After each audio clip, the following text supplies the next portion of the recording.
Chaque jour, des milliers de civils ukrainiens fuyant la guerre transitent par le centre d'accueil de Medica, à la frontière polonaise. Dans ce flot continu de réfugiés, Alexei Gorelik cherche des juifs. Je suis venu pour vérifier s'il y avait des juifs ici. Dès que je trouve quelqu'un qui appartient à notre communauté, on le dirige vers nos services et on s'occupe de lui. Ingénieur à Jérusalem, Alexei effectue bénévolement une mission pour l'Agence juive.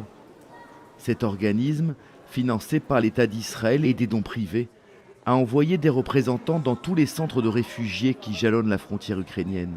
Ça, c'est mon numéro de téléphone.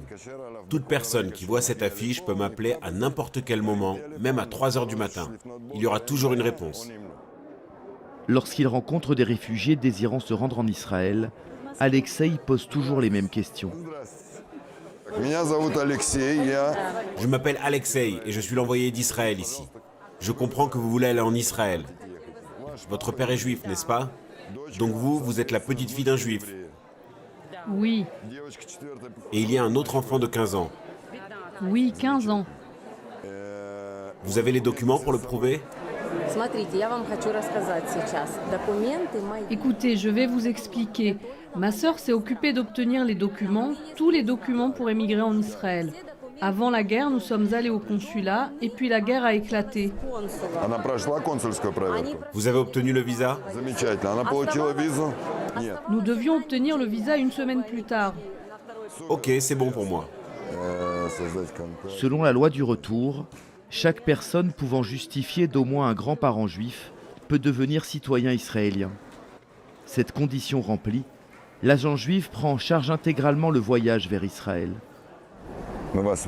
Si tout se passe comme prévu, on va vous loger dans un hôtel. Là-bas, vous pourrez vous reposer et ensuite, on vous emmène en autobus à Varsovie. Comme la plupart des volontaires de l'agence juive engagés dans cette opération, Alexei est né en Ukraine. Il a immigré en Israël dans les années 90.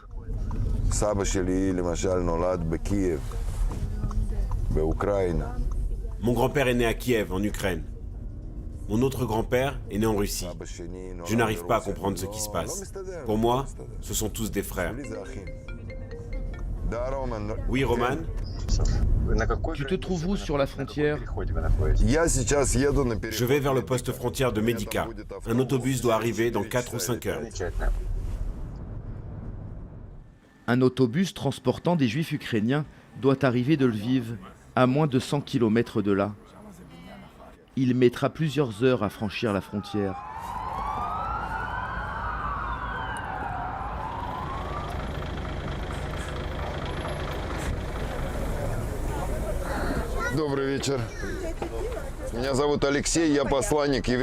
Je m'appelle Alexei. Je suis l'envoyé de l'agence juive en Pologne. Nous sommes très heureux que vous soyez sortis de cet enfer. Très heureux que vous soyez avec nous. Aujourd'hui, nous allons vous conduire à Varsovie et dans quelques jours, vous serez en Israël. À bord, des femmes, des enfants et des personnes âgées. Les hommes doivent rester en Ukraine pour défendre le pays. Elle vient d'une ville située en plein milieu des combats, Militopol. Comment elle a réussi à s'enfuir? Je ne sais pas. Elle a passé 6 jours sur les routes avec ses 3 enfants. Nous sommes entrés en contact avec la communauté juive de Militopol. La responsable de la communauté m'a donné le numéro de téléphone de quelqu'un qui s'occupe de l'immigration en Israël. Dès que nous avons pu sortir de Militopol, nous avons pris la route de Lviv par nos propres moyens et à partir de là-bas, ils nous ont pris en charge. Ce sera une nouvelle vie pour nous, une nouvelle patrie, un pays pour nos enfants. L'Ukraine sera toujours dans notre cœur. C'est très triste et ça fait mal à en pleurer.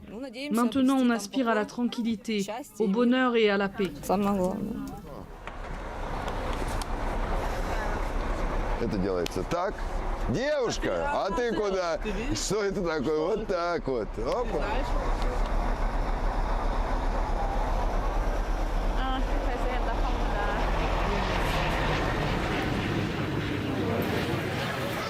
Dès leur arrivée à Tel Aviv, au sein même de l'aéroport, les réfugiés juifs obtiennent la nationalité israélienne. La plupart d'entre eux ne retourneront pas vivre en Ukraine.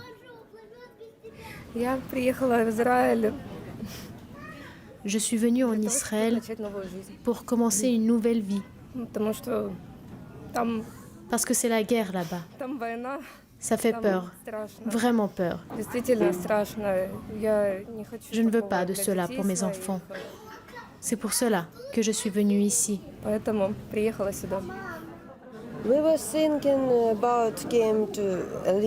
Cela fait plusieurs années que nous pensions venir habiter en Israël. Venir, pas venir, nous hésitions. Et puis la guerre a éclaté et nous avons pris notre décision.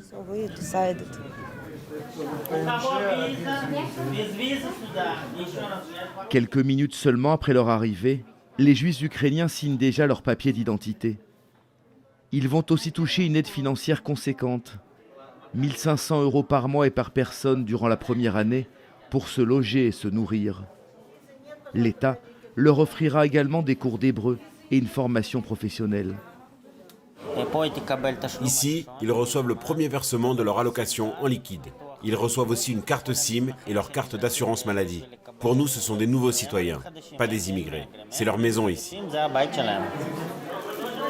Ce tapis rouge pour les Juifs d'Ukraine contraste avec le statut des réfugiés non juifs. Le gouvernement israélien a accepté d'en accueillir 25 000 à condition qu'ils aient des proches sur place. Pour eux, ni aide financière ni couverture sociale. Ces images de réfugiés dormant à même le sol dans l'aéroport de Tel Aviv ont scandalisé les défenseurs des droits de l'homme. Zoé Gutzeit dirige un dispensaire qui soigne gratuitement les migrants. Elle milite pour une égalité de traitement entre tous les réfugiés. On ne leur fournit aucune aide. On les laisse entrer et on leur dit « débrouillez-vous ». Ces derniers jours, nous avons lancé un appel avec d'autres organisations qui ont l'expérience des difficultés rencontrées par les réfugiés des autres pays. Nous avons demandé à corps et à cri la mise en place d'une aide sociale minimale. Nous disons à l'État, puisque vous leur permettez d'être ici, permettez-leur de vivre ici.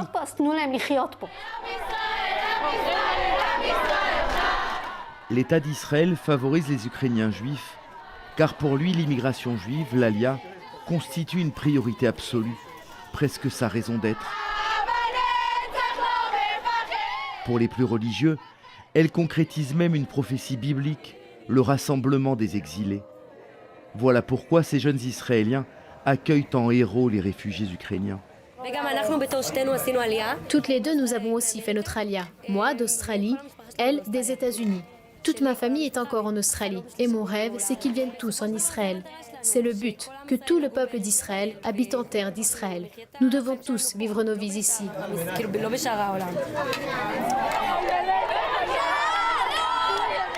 Cette vague d'immigration, la plus importante depuis l'effondrement de l'Union soviétique au début des années 90, ne réjouit pas seulement les mystiques, mais aussi les économistes. Une divine surprise pour un pays confronté à une pénurie de matières grises. Presque la moitié d'entre eux sont diplômés de l'enseignement supérieur. La plupart des autres ont une formation de technicien ou l'équivalent. Et c'est exactement pour cela que nous avons besoin de ces gens. Dans le secteur de la haute technologie, ils envisagent de faire venir des travailleurs de l'étranger. Et voilà que des milliers de travailleurs arrivent en Israël avec l'intention d'y rester. Cela tombe très bien. C'est désolant que cela se passe dans ces conditions. Qu'il n'y ait pas de malentendu, on aurait aimé les accueillir autrement. Mais puisque c'est ainsi...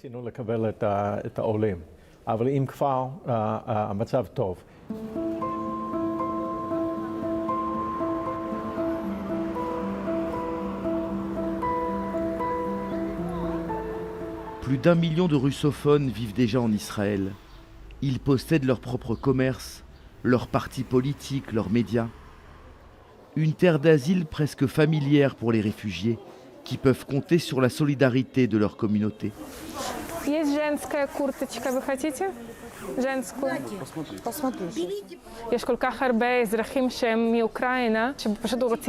y a tellement de citoyens originaires d'Ukraine qui veulent apporter leur aide. Cela crée une atmosphère peut-être plus familiale, plus chaleureuse que dans un autre pays.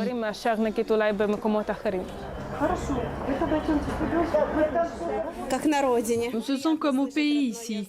C'est agréable d'entendre une langue connue. Dans la situation dans laquelle nous sommes empêtrés, c'est tellement difficile moralement.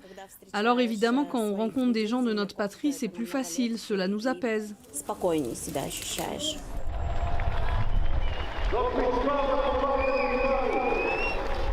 Mi-mars, des milliers d'Ukrainiens d'Israël se sont rassemblés au centre de Tel Aviv pour soutenir leur pays et écouter leur président s'adresser à la Knesset par visioconférence. Ce n'est pas une guerre lointaine pour eux, car ils ont tous des proches sous les bombes russes. En tant qu'Israélienne, je comprends la position du gouvernement, mais je sais que beaucoup d'Ukrainiens n'ont pas où aller. J'ai beaucoup d'amis qui sont allés en Europe ou dans l'ouest de l'Ukraine, et ils n'ont pas de travail, pas d'argent pour vivre. Je suis désolée que tous les Ukrainiens ne puissent pas venir ici, mais bon.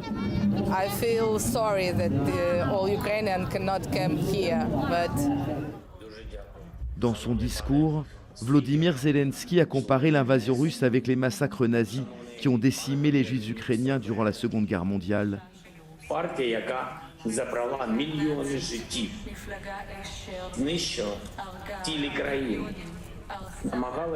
Ces propos ont fait scandale dans le pays, mais pas dans la communauté ukrainienne, qui évoque sans cesse la Shoah pour pousser Israël à soutenir plus clairement l'Ukraine. Le peuple ukrainien attend du peuple juif qu'il se rappelle ce qui s'est passé, qu'il se comporte comme un peuple ayant survécu à l'Holocauste, qu'avec un esprit de compassion, ils aident un peuple qui a besoin d'aide.